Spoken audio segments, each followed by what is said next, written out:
Mga kababayan, ma'am sir, this is Jam, the Filipino channel. Ang inyong pong lingkod. So today is May 12, 2026 at tayo ngayon ay papunta dyan sa may Doniza Street sa may Malintapuyan, Valenzuela, at dadalhin po natin sa may SARM Building, sa may MH Del Pilar, Santulan, Malabon. Babalik po tayo mamaya unti pa pag nakuha na po natin sila. Disclaimer lamang po, ang content po natin ay kalsada at hindi ang passenger. Kaya nga naman sakasakali man po na may marinig kayo mga pangalan ng lugar, pangalan ng tao, pangalan ng organizations, government o private man yan, na wala pong kinalaman ng channel nito at wala pong pinapatungkulan. Lahat po ng pinag-uusapan dito ay paong dito lamang po yan sa loob at wala pong pinapatungkulan sa labas. Magbabalik pa tayo mamaya ng tempo pag nakuha na po natin sila. Habang walang PRO? Oo, no? So, I guess, legally, may leeway po sila, pero may risks din po. Kasi, ang realidad po ng batas ay, lalo na sa mga novel na tanong na ito, hanggang nagsalita yung korte sa dulo, gumagamit tayo ng test natin na pagkakaunawa sa batas. So, yung NBI mismo, nagre-rely yan dun sa best nila na interpretation kung ano ba yung kapangyarihan nila over dito sa ICC warrant na ito. So, wala pang final definitive na word, yung korte. Wala, hindi naman pwede sabihin ng NBI na naaantayin namin yung mga korte bago sila gumalaw. Kasi hindi naman po lagi or nanghihimasok yung mga korte natin. Para mas maging maingat yung hakbang at Tornita Maase, mas maganda pang hintayin kung halimbawa merong warrant galing sa isang local court para i-implement yung ICC warrant. Para lang kwentas claras tayo, wala na masyadong legal issues. Yan po siguro yung pinakamalis. Kung pag-a-apply po yung local courts natin, yung NBI or yung CIDG/PNP natin sa local courts, depende sa kooperasyon nila sa Interpol. Kung local courts po, ang kailangan lang nila i-risk ay malamang sa malamang aakyat po sa Korte Suprema itong issue na ito. Now, kadalasan ng pag-issue ng warrant ay hindi naka-question sa higher courts. No? Bihira yung pagkakataon na nire-review ng higher courts.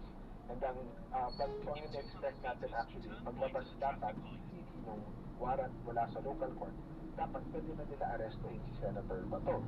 Pero makaka-explain tayo dahil nga nasa protection siya na ngayon ng liderato ng Senado, na aantayin nila yung mga challenges na na-file sa Korte Suprema na I think abuso ng proseso. No? Hindi po ganun yung mga court processes natin. So nag-utos na po yung lower court, hanggang hindi po yung pinipigil ng Korte Suprema, yung order po na yun ay dapat ma-implement. Nakaka-expect po kasi tayo na baka ito po yung mangyari talaga. Baka magka-delay talaga dun sa kaso once pumasok na siya sa court system. Okay, dahil nagduda na tayo sa issue ng custody ng Senado, pwede ba na si Senator Bato de la Rosa ay nasa ilan ng protective custody ng Senado habang mayroong ganitong warrant laban sa kanya? Pero ang sinasabi nga, sa batas at sa panuntunan, ang pwede lang mag-custody ang Senado at mabigyan ng protection ay habang nakasesyon ang Senado plus doon sa mga kaso na ang parusa ay 6 years below. Pero sa kaso daw ni Senator De La Rosa, iba ito, crimes against humanity ito, at malaki ang parusa laban sa kanya 30 years at most, Atty. Tamase.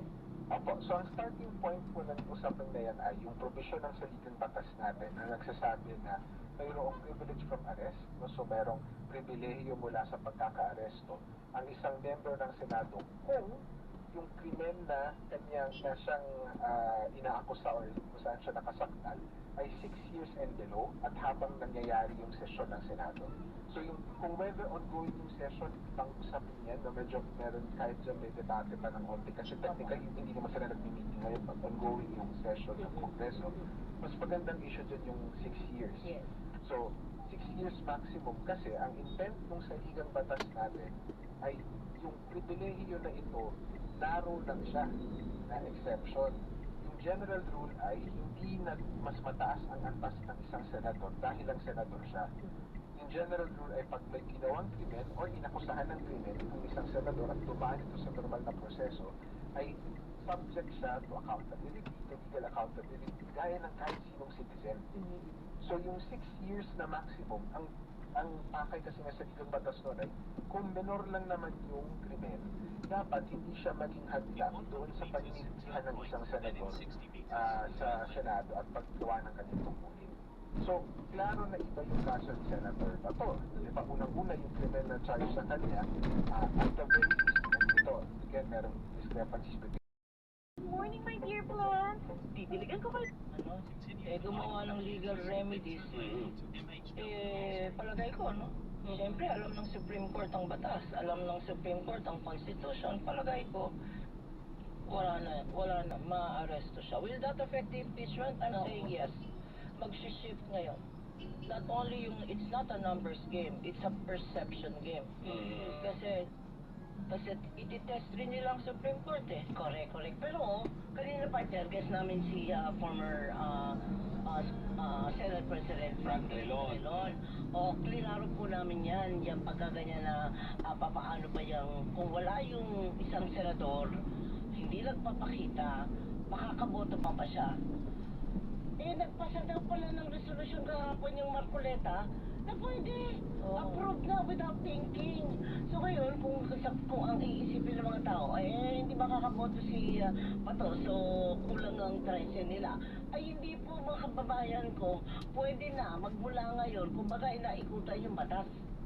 Meron silang report 44 or something. Pero even without that rule, even without the rule na pwedeng lang mag-attend virtual, nakalagay sa constitution natin 2/3 vote of the entire Senate, of the Senate. So,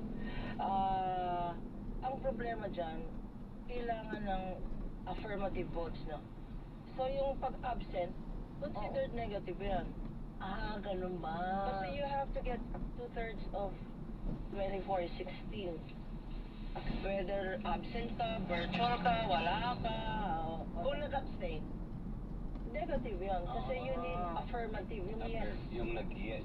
Ang bilang yung nag-yes, hindi yung nag-no or yung absent or yung duwag na nagtatago. Dahil dyan, partner, kailangan mag-break muna tayo. Higa muna tayo At ipasok po natin sa ating mga kokotehan na kukuha natin tamang informasyon. Mamaya lang ay babalik tayo ulit para baka meron kayong mga katanungan. Kung baka mahabol natin, partner. Correct. Ito ang daming nanonood. Okay, stop muna. Ilan tayo? 22. Ayan. Kasi nga, ano daw kanin? Parang bastos yung mga sinasabi ni Kami. Ito time daw. Sorry. Yan ang ating pong oras, 8:34 ng umaga. Oras hatid sa inyo ng Everest Appliances, bringing quality and wellness close to home. Health, wellness, and energy saving. Everbest from Everest. Basta AM, TZMM. Sunod na OT, kapit lang. Kaya ko pa. Tuloy-tuloy na biyahe, laban na. Kaya ko pa. Patong-patong na project, sige lang. Kaya ko pa. Ang Ionic na to, nasa loob mo. Pasiklapin with Cobra Energy Drink. May Immuniplus, B-vitamins, taurine, ginseng at inositol. Kakayanin ang pagsubok sa tulong ng Cobra Energy Drink. Para sa amin, pag meron ka nito, wala kang talo. Ang Ionic na to, nasa loob mo. Pasiklapin with Cobra Energy Drink. Para sa amin, pag meron ka nito, wala kang talo. Basta AM, MM. Piolo Pascual po. Sa ubo ni Ika, may Plemex 40 syrup and bottles. Pero para sa ginhawang kailangan agad, may Plemex 40 capsule and blister pack. Madaling bitbitin, kayang ibulsa. Gawa sa natural na lagundi na tumutunaw at nagpapalabas ng plema. Convenient na, ginhawa pa. Plemex 40 lagundi and capsule. Paratang arestuhin si Senator Ronald De La Rosa. Anya na pagpasahan nila sa Senado na ang kautusan lang mula sa lokal na korte ang kikilalanin sa pag-aresto kay De La Rosa at ang pasya na isailalim ang senador sa protective custody ng Senado. Sa pulong po kagabi, tiniyak na umano ni NBI Director Melvin Matibag na hindi sila magpupumili na arestuhin si De La Rosa at ibagalan ang protective custody ng mataas na kapulungan. Sa kaliwang side po yung may Senate Resolution number 44 na layong protektahan at kanlungin si Senator Ronald De La Rosa walang umanong direktang puwersa ng batas at hindi obligado sundin ng ibang sangay ng gobyerno. Ayon kay Attorney Domingo Cayosa, constitutional law expert, may tuturing lang na sentimiento ang resolusyon na ipinapasa ng Kongreso at hindi umano may tutulang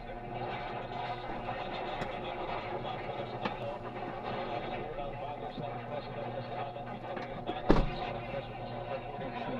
nagkaroon Nagbigay ng protective custody kay De La Rosa na may warrant of arrest mula naman sa International Criminal Court.